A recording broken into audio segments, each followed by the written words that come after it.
고맙습니다. 찬양 한 곡 하고 말씀을 듣겠습니다.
말씀 에스겔서 47장 1절에서 12절까지 우리 사회자 김성기 목사님께서 봉독해 주셨습니다.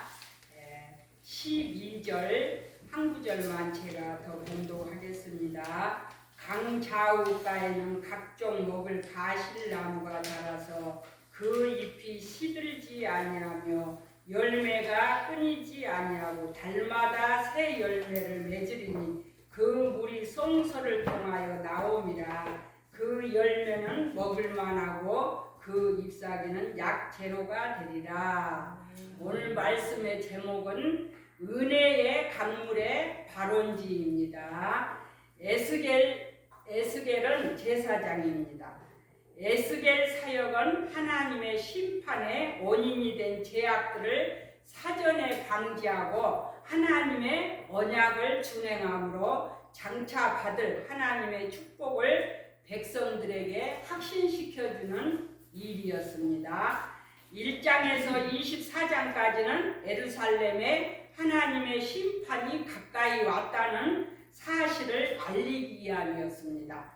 33장에서 48장까지는 하나님의 안국이 임하면 이스라엘이 회복될 것이라는 예언을 하기 위한 말씀이 기록되어 있는 줄 믿습니다. 오늘 본문의 말씀은 은혜의 강물의 발원지를 지금 보여주고 계십니다. 그곳이 어디였냐? 성전이었다고 그랬습니다.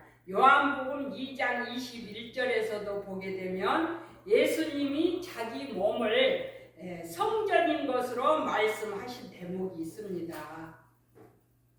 성전 안에 장사하는 자들이 많이 있었어요.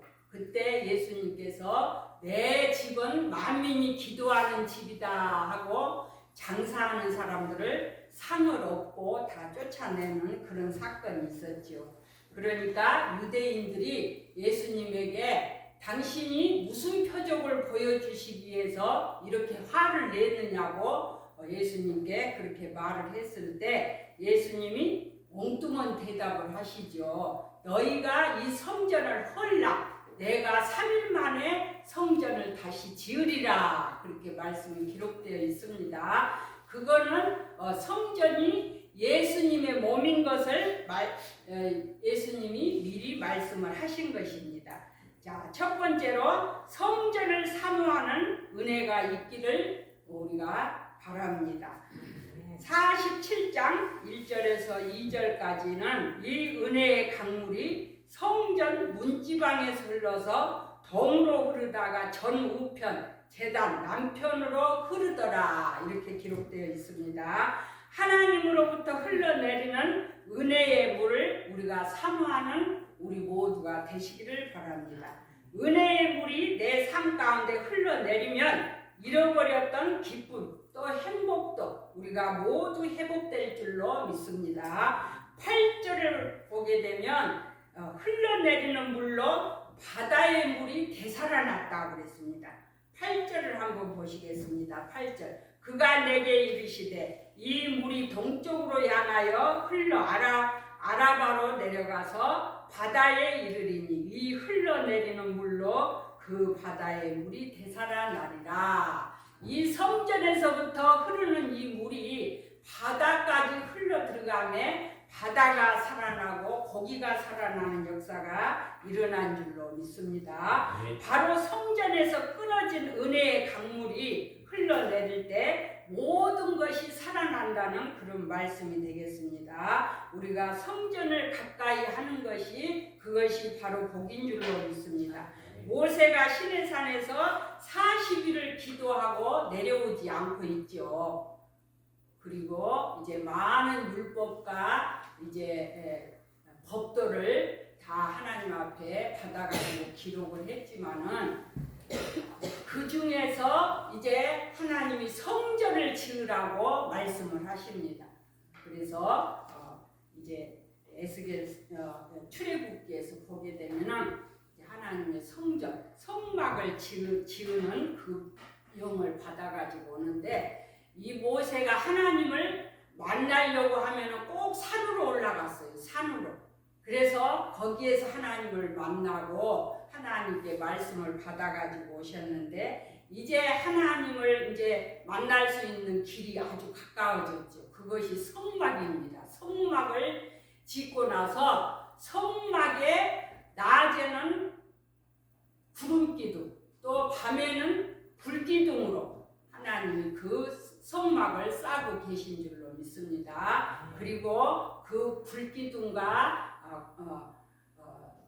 구름기둥이 또 움직이면은 가나안을 향해서 가게 되지요. 그래서 이제 모세는 산으로 올라가지 않고 성막에서 이제 하나님을 만나 뵐 수 있는 길이 열려진 줄로 믿습니다. 그래서 성막을 통해서 하나님의 임재를 알게 됩니다. 자, 그래서 저도 이제 집사 때 답답하면은 집사 때 이제 성도 때부터 오살리 기도원을 많이 올라다녔잖아요. 아들이 지금은 43세지만은 그 아들을 데리고 젖먹이 때부터 데리고 오살리 기도원을 쫓아다녔는데 답답하면 꼭 저도 기도원을 갔다 와야 꼭 하나님을 만나는 줄 알고 가서 말씀을 받고 기도하고 오면 문제가 해결되고 응답을 받아요. 근데 제가 신학을 하고 이제 교회를 개척을 해놨는데 우리 교회가 이제 기도원이라고 간판이 지어져 있잖아요. 근데 그래도 제가 교회도 있는데도 또 뭔가 답답하면은 기도원으로 올라가고 싶어. 그러니까 하나님께서 이제 말씀을 하시더라고요. 여기가 기도원이다. 여기서 기도를 해라. 그러더라고요. 그래서 이제는 그때부터는 제가 이제 큰 기도원을 안 쫓아다니고 내가 개척을 해놓은 내 교회에서 기도를 하죠. 그러면은 다 말씀 주시고 찬양하면은 하나님이 다 응답을 주십니다. 네, 그래서 우리는 하나님의 성전, 하나님의 성전을 가까이 하는 은혜를 다 누리시기를 예수님의 이름으로 축원드립니다. 두 번째로 차고 넘치는 강물이 되자. 자, 성전에서 흘러나온 물이 성전을 가득 채우고 그 다음 성전 밖으로 차고 넘쳤다고 합니다. 여기서 보면은 이제 4단계로 물이 높아진 것을 볼 수가 있습니다. 일천척을 청량하니 물이 발목까지 차고, 또 일천척을 청량하니 물이 무릎까지 차올랐습니다. 그리고 일천척을 청량하니 물이 허리까지 차올랐습니다. 또 일천척을 청량하니 이제 헤엄쳐도 건너지 못할 정도로 물이 차 올랐다고 그랬습니다. 이것은 무엇을 뜻합니까? 이것은 우리의 믿음의 분량을 말하고 있는 줄로 믿습니다. 첫 단계로 발목만 물이 적셨다는 것은 신앙의 초보 상태인 것을 말씀을 합니다. 그래서 간신히 이제 주일날만 교회에 오는 것이죠. 근데 진짜로 이제 은혜를 받으려면 수요 예배, 금요 예배, 또 새벽 예배도 이렇게 나오게 되면은 은혜를 더 많이 받은 줄로 믿습니다. 여기는 우리 목회자님들이 많이 계시기 때문에 교회 가지 말라고 해도 날마다 가신 줄로 믿습니다. 자, 둘째 단계는 무릎 단계를 지금 말씀합니다. 어느 정도 믿음이 들어가고 기도해야 한다는 단계를 압니다. 기도해야 된다는 단계를 알아요. 근데 우리 현빈이가 이제 올해 8살이 되어서 초등학교를 들어갔거든요. 남매 쌍둥이인데 딸도 있고 아들도 있고 우리 손주가 그래요.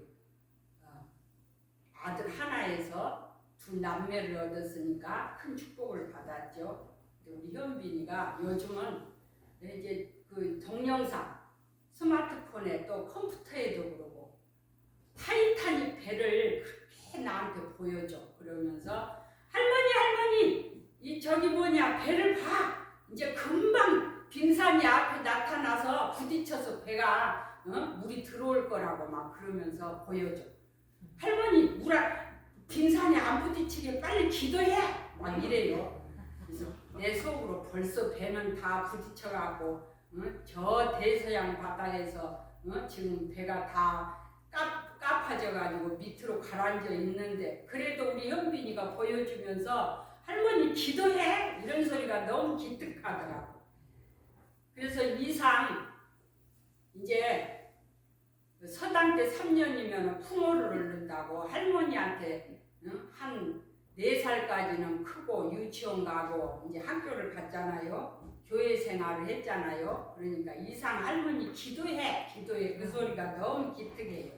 그래서 이제 둘째 단계 무릎 단계는 이제 믿음이 좀 들어가고 기도해야 된다는 것을 아는 단계인 줄로 믿습니다. 그 다음에 이제 세 번째 단계를 한번 살펴보겠습니다. 어떻게 해야 은혜를 받은지 압니다. 그래서 이제 은혜 받는 길이 봉사죠. 봉사. 하나님 뜻대로 살려고 노력을 하죠. 더 많이 봉사를 하려고도 합니다. 더 많이 봉사를 하려고 하다가 양다리 걸치는 그런 경우가 있어요. 양다리 걸친다는 것은 양이 안 차기 때문에 그래. 양이 안 차기 때문에. 그죠? 그러니까 이번에도 우리 카톡에서 제가 또 혈기를 부리고 했었는데 양이 안 차기 때문에. 그래서 나가서 열심히 그러면 해보세요. 양다리 걸치면 한 군데 마음을 다 쏟지를 못해. 그러니까 우리 하나님도 뭐라고 하셨습니까? 두 마음을 품지 말라 그렇게 말씀을 했잖아요. 한 군데만 있어야지. 예? 가정도 그렇고 가정도 양다리 걸치는 사람들이 있잖아요. 그러면은 자꾸 분산돼. 돈도 나눠 써야 되고 힘도 나눠 써야 되고 그러잖아요. 그러니까 한 군데서만 신경을 써야지 서로가 좋지요. 서로가. 자, 마지막 단계 헤엄치는 단계입니다. 성전 안에만 물이 차면 안 됩니다. 죽은 환경으로 흘러가야 합니다. 하나님께서 원하시는 장성한 믿음의 분량까지 도달해야 합니다. 그래야 가정과 사업장이 회복돼야 된 줄로 믿습니다. 축복받아 나누어주면 또 채워주시고 흔들어서 넘치도록 우리 하나님이 채워주신다는 것을 우리가 삶 속에서 다 체험하신 줄로 믿습니다. 세 번째로 은혜의 강물이 내 것이 되도록 해야 됩니다. 요즘 코로나 시대에 이제 작은 교회, 상가교회는 정말 있는 성도도 다 떠나고 정말 힘들어요. 예배가 다시 회복돼야 되는데 사람들이 좀 와야 회복이 되는데 전도를 해도 상가교회는 사람들이 오지를 않죠. 자, 그래서 땅을 사서 교회를 짓자니 억지로 빚을 내 가지고 또 할 수는 없잖아요.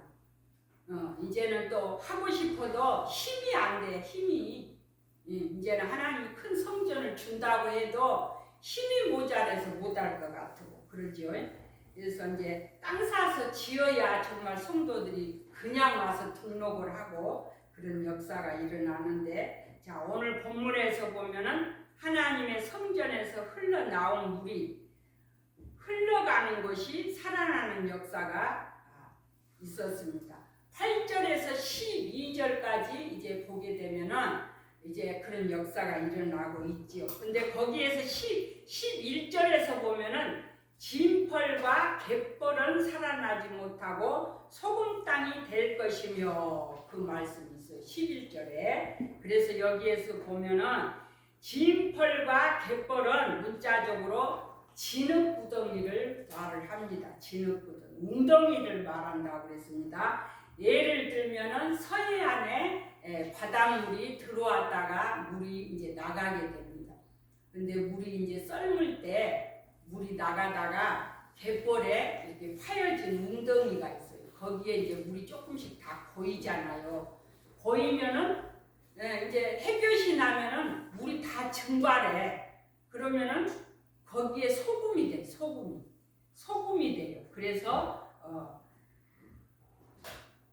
이거는 무엇을 뜻하냐면은 이 은혜의 강물이 내게 아무리 흘러 들어와도 그릇이 작으면 안 된다고 해서 정제기만한 그릇이 되면은 내가 받을 은혜를 못 받는다. 그릇을 키워야 된다는 뜻입니다. 네. 자, 믿음이 분량이 작은 것을 지금 말한다고 했습니다. 자, 바울 선교회는 협력하고 서로 연합하는 그런 집회입니다. 그러는데 어떤 사람들은 들어왔다가 아유 나만 막 설교만 시키지 무슨 대표 기도하고 사회하고 찬양하고 뭐 또 그렇게 하러 다녀 막 그러면서 싫어가지고 또 카톡을 나가는 사람들도 있어. 그러는데 우리는 이것까지도 그릇을 넓혀야 돼. 그래야 하나님이 채워주셔. 하나님이 뭐 설교만 받으시나요? 찬양도 받으시고 대표 기도도 받으시고 사회도 받으시고 오늘 이제 오전에 이 대표 기도 하신 분이 안 나오셨네요. 그래서 우리가 그것까지도 그릇을 넓혀야 하나님이 채워주신 줄로 믿습니다. 또 하나의 의미는 은혜 받을 사람이 도저히 아니요. 그런데 내 앞에까지 물이 흘러왔어. 내 앞에까지 은혜의 강물이 흘러왔어요. 근데 이제 설교를 시켜. 이제 어쨌다가 그 사람 설교를 시켜. 그러면은 미리 제가 시간이 안 되면 말하라고 하잖아요. 우리는 이제 막 일일이 전화 다 안 하고 그냥 카톡에 계신 분들로 인해서 이제 일을 하기 때문에 무조건 시켜놓고 봐요. 근데 미리 이제 올리죠. 시간 안 되면 연락하라고. 근데 어떤 분은 시간이 다 돼가지고 당일날 설교를 취소를 시키는 사람이 있어. 응? 어쩌다가 자기 앞에까지 은혜의 강물이 흘러갔어. 그러면 그거를 기쁨으로 받아들여야지 축복이 되죠. 이 핑계 저 핑계 대고 그날 시간 다 돼서 캔슬을 시키면은 진짜 막 황당하죠. 대표 기도나 뭐 이런 거 사회 이런 거는 그래도 조금 더 나아. 근데 설교는 그날 당일날 취소시켜 버리면 누가 어떻게 하겠어요, 그죠? 자, 우리는 어떤 물이 은혜의 강물이 내 앞에 오면은 우리는 모두 다 아멘하고 받아들이시기를 예수님의 이름으로 축원드립니다. 자, 전도를 해도 받아들이지 않는 사람도 마찬가지죠. 자기 앞에 물이 흘러왔는데 안 받아들여. 교회 와도 마음문을 열지 않는 자. 또 사실은 저도 이제 풍집회를 동네에서 한다고 하면은 가요. 저도 이제 오라고 하니까 가보면은 말씀이 너무 아니요. 너무 간증만 하고 있어. 생활의 간증은 뭐 하루 종일 해도 다 못하잖아요. 간증만 하고 있어. 얘들 때렸다는 말만 하고 있고, 응? 막 이래. 마음의 문이 안 열려. 그래도 나 할 일은 다 하고 와. 헌금하고, 통성기도 시간에 기도하고, 그렇게 오면은 또 문제가 해결되어 있더라고요. 자, 오늘 저와 여러분이 받아야 할 복입니다. 9절을 보시겠습니다. 9절. 이 강물이 이르는 곳마다 번성하는 모든 생물이 살고 또 고기가 심히 많으리니 이 물이 흘러 들어가므로 바닷물이 되살아나겠고 이 강이 이르는 각처에 모든 것이 살 것이며 쭉 이제 나옵니다. 그래서 우리가 받아야 할 복이 9절에서 12절까지입니다. 9절에서 12절까지. 또 이 강가에 어부가 설 것이니 에겐디에서부터 에네글라인까지 금을 치는 곳이 될 것이라. 그 고기가 각기 종류를 따라 큰 바다의 고기같이 힘이 많으려니와 그 진펄과 갯벌은 되살아나지 못하고 소금 땅이 될 것이며 12절까지입니다. 우리가 받아야 할 복은 바로 9절에서 12절까지입니다. 이 은혜를 받기 위해서 우리는 끊임없이 은혜의 강물이 흘러 가야 될 줄로 믿습니다. 오늘 제가 말씀을 엘림으로 가는 길 그 제목으로 정했는데 갑자기 말씀을 변경을 했습니다. 그래서 잠시 제가 조금만 저도 이제 애굽에서 나오는 것은 모세에 의해서 이스라엘 백성이 애굽에서 나오는 것은 우리가 마귀의 종로를 타다가 이스라엘 민족이 430년 동안 애굽에서 종살이 하다가 나왔잖아요. 그래서 홍해 바다를 건너는 것은 이제 거기에서 세례를 받고 고린도전서에서 보면 세례를 받는 것으로 표현이 되어 있어요. 홍해 바다를 건너는 것이 거기까지는 평신도 생활에 이제 건너와서 미리암과 이제 이스라엘 민족이 하나님을 찬양하잖아요. 기쁘게 그랬는데 3일 길을 걸어가다가 마라를 만나. 마라를 이제 하나님을 믿고 이제 막 좋다고 기쁨으로 이제 막 날뛰다가 이제 신학을 공부를 했어. 제 간증을 많이 넣으려고 했는데 너무 간증 많이 넣으면 그러잖아요. 그러니까 제가 그 말씀을 줄거리를 조금 합니다. 그래서 마라에서 집사 때 이제 마라를 만나서 마라를 그래가 신학을 하고 이제 신학을 했어도 전도사 때 또 마라를 만나 계속 그래가지고 이제 그 하나님 앞에 순종을 한 거예요. 이제 내가 전도사 일을 열심히 하고 그래가지고 엘리메까지 이르렀어. 엘리메까지. 그래서 여기가 조사원이 했어요. 제가 엘림까지 와가지고 그래서 교회도 엘림교회잖아요. 그래서 더 이상 이제 출발도 하기 싫고 그런 생활을 했어요. 제가. 근데 엘림에서 또 하나님이 한번 마라를 만나게 또 하시더라고. 또 한번 마라에서 또 한번 마라를 만나게 하셔. 그래가지고 다시 이제 출발을 한 거죠. 다시 출발을 한 거죠. 그래서 이스라엘 민족이 모세하고 같이 이제 출발을 했죠. 광야에 오니까 먹을 식량이 떨어졌어. 그러니까 백성들이 모세한테 원망을 하니까 애굽에서 막 식량도 맛있게 막 밥도 해먹고 고기도 먹고 했는데 하나님이 거기에서 또 만나를 주시잖아요.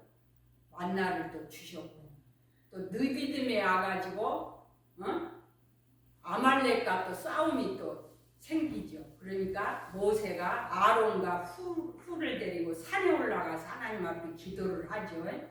손을 들고 기도하면은 이스라엘이 이기고 모세가 힘이 없어서 손을 내리면은 아말렉이 이기고 그러니까 아론과 훌이 모세를 손을 받쳐주죠.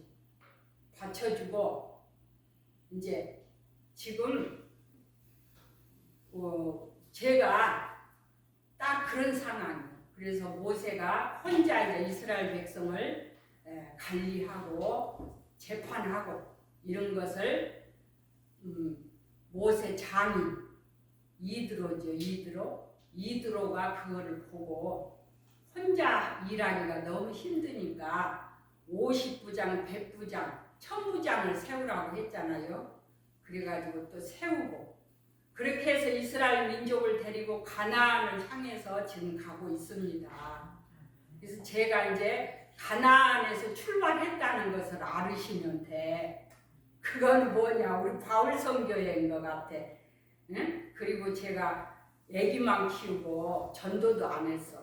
그랬더니 요즘 할머니들을 전도하고 우리 교회 일을 풍성해요. 그랬더니 다 오시려고 하고 또 언제 하냐고 그러고 막 지금 물어보고 그렇더라고요.